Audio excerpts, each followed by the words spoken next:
10% عورتیں ایسی ہیں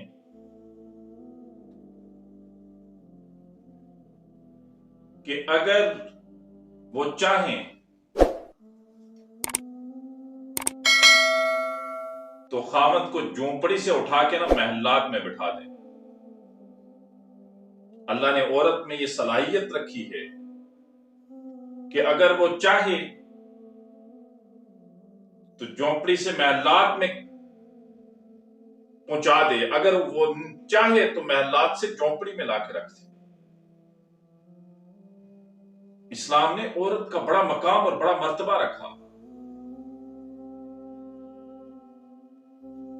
ماں کے قدموں کے نیچے جنت کو رکھ دیا، ماں کی صورت میں، بہن کی صورت میں، بیٹی کی صورت میں، بیوی کی صورت میں۔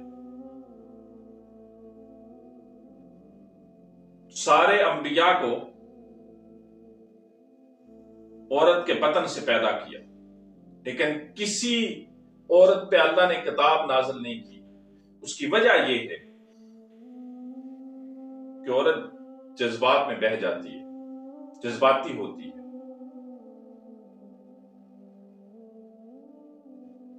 دور اندیش نہیں ہوتی، شکی مزاج بھی ہوتی ہے۔ دوسری چیز،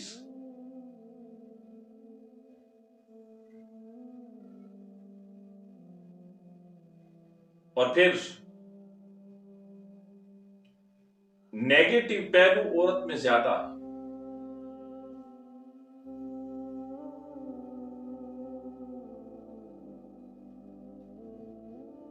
آپ نے سنا ہوگا نا کہ جو گھر عورت کے مشورے سے چلتا ہے اس گھر کو ٹوٹنے سے کوئی بچا نہیں سکتا۔ اور پھر آپ عورت سے مشورہ بھی کیا لیں؟ آپ دیکھتے ہیں جب دو عورتیں اکٹھی بیٹھتی ہیں تو کیا باتیں کر رہی ہوتی ہیں؟ تیرا خاوند کیا کرتا ہے، میرا خاوند یہ کرتا ہے، خاوند کی غیبت، تیرا خاوند کتنا کماتا ہے، میرے خاوند نے مجھے اتنا مہنگا سوٹ لے کے دیا، تیرے خاوند نے کبھی کچھ لے کے دیا ہے؟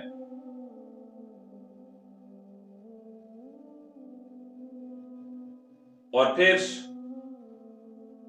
جب وہ عورت گھر آئے گی تو اپنے خاوند سے ڈیمانڈ کرے گی کہ مجھے یہ چیزیں چاہیے، اور اگر اس کے خاوند کے حالات ٹھیک نہیں ہیں تو پھر گھر کا ماحول کیسا ہوگا؟ اور آج اور باتیں چل رہی ہوتی ہیں، یہ بھی آپ نے غور کیا ہوگا۔ دو عورتیں بیٹھتی ہیں، دیکھ سوشل میڈیا کا دور ہے، اور اگر کسی میری بہن کا خاوند سوشل میڈیا پر ایکٹیو ہے تو اس کے لیے تو بڑا مسئلہ ہوگا، اس کے لیے تو بڑی پرابلم کریٹ ہو جائے گی۔ نیگیٹو بات کی جاتی ہے کہ دیکھ تیرا خاوند سوشل میڈیا پر بڑا ایکٹیو ہے، میں نے فلاں ڈرامہ دیکھا ہے، اس ڈرامے میں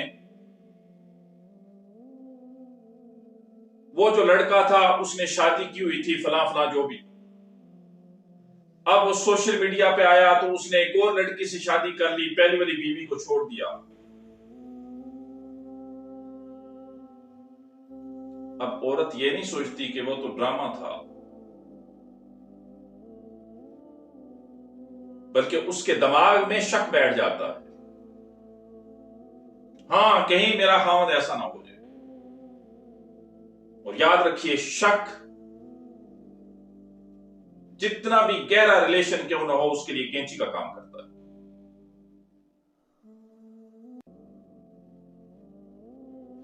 اگر وہ دوسری عورت پازیٹیو ہوتی نا، میں نے کہا نا جو پہلے شروع میں کہ 10% وہ 10% میں آتی نا تو وہ کیا کہتی؟ وہ کہتی کوئی ڈر نہیں ہے، وہ سوشل میڈیا پہ ہے، وہ جہاں بھی ہے، میرے اللہ کا یہ فیصلہ ہے میں خود پاک باز ہوں، میں خود نیک سیرت ہوں۔ میرے اللہ کا فیصلہ ہے کہ نیک سیرت عورتیں نیک سیرت مردوں کے لیے، پاک باز عورتیں پاک باز مردوں کے لیے۔ لیکن یہ پازیٹیو سوچنے والی کوئی 10% ہوتی ہے جو جھونپڑی سے اٹھاتی ہیں اور میں اللہ تک لے جاتی ہیں۔ ایک روز نا آقا کریم نبی رحمت صلی اللہ علیہ وآلہ وسلم گھر سے باہر تشریف لائے تو کسی وادی میں دیکھا کہ ایک قبیلے نے پڑاؤ ڈالا ہوا اور وہ قبیلہ بڑا غربت کا مارا ہوا، مفلوق الحال ہے، بھوک کے آثار ان کے چہروں سے ظاہر ہوتے ہیں۔ جن خیموں میں وہ رہتے ہیں وہ خیمے بھی بہت پرانے اور ٹوٹے پھوٹے پھٹے ہوئے ہیں۔ آقا کریم نبی رحمت صلی اللہ علیہ وآلہ وسلم بڑے غمزدہ ہوئے۔ آپ واپس تشریف لائے گھر اور چادر اوڑھ کے لیٹ گئے۔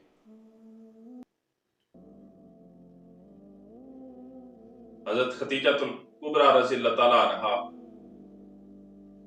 پوچھتی ہیں، یا رسول اللہ صلی اللہ علیہ وآلہ وسلم کیا وجہ ہے، کیوں اتنے غمزدہ ہو گئے؟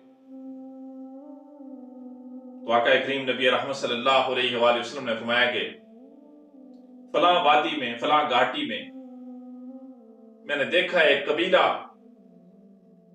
پڑاؤ ڈالے ہوئے ہے، لیکن بڑا ہی غربت کا مارا ہوا ہے، بڑا ہی مفلوق الحال ہے۔ میرا دل چاہ رہا ہے میں ان کی مدد کروں، لیکن میرے پاس ہے کچھ نہیں۔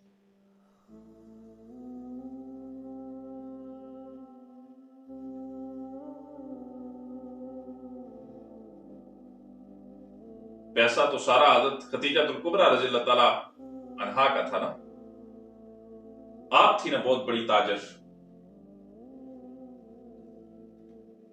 یہ چیزیں تو آپ جانتے ہیں۔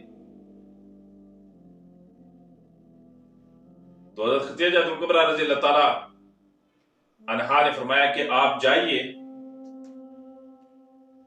تو جتنے بھی سرداران قریش ہیں ان سب کو بلا کے لے آئیں۔ آپ تشریف لے گئے، جب آپ واپس آئے تو حضرت خدیجہ الکبریٰ رضی اللہ تعالی عنہا نے اشرفیوں کا اتنا ڈھیر لگایا ہوا تھا کہ جب آقا کریم نبی رحمت صلی اللہ علیہ وآلہ وسلم تشریف لائے بیٹھے تو اس ڈھیر کے پیچھے چھپ گئے۔ اور پھر حضرت خدیجہ الکبریٰ رضی اللہ تعالی عنہا نے فرمایا ان سارے سرداران قریش کو مخاطب ہو کے کہ سنو، یہ جتنی بھی دولت ہے میں نے محمد عربی صلی اللہ علیہ وآلہ وسلم کے حوالے کر دی، اب یہ جہاں چاہیں خرچ کریں، میرا اس سے کوئی تعلق نہیں۔ یہ ساری دولت ان پہ قربان۔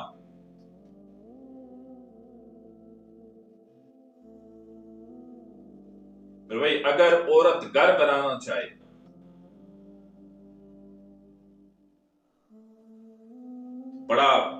بڑی مشہور بات ہے یہ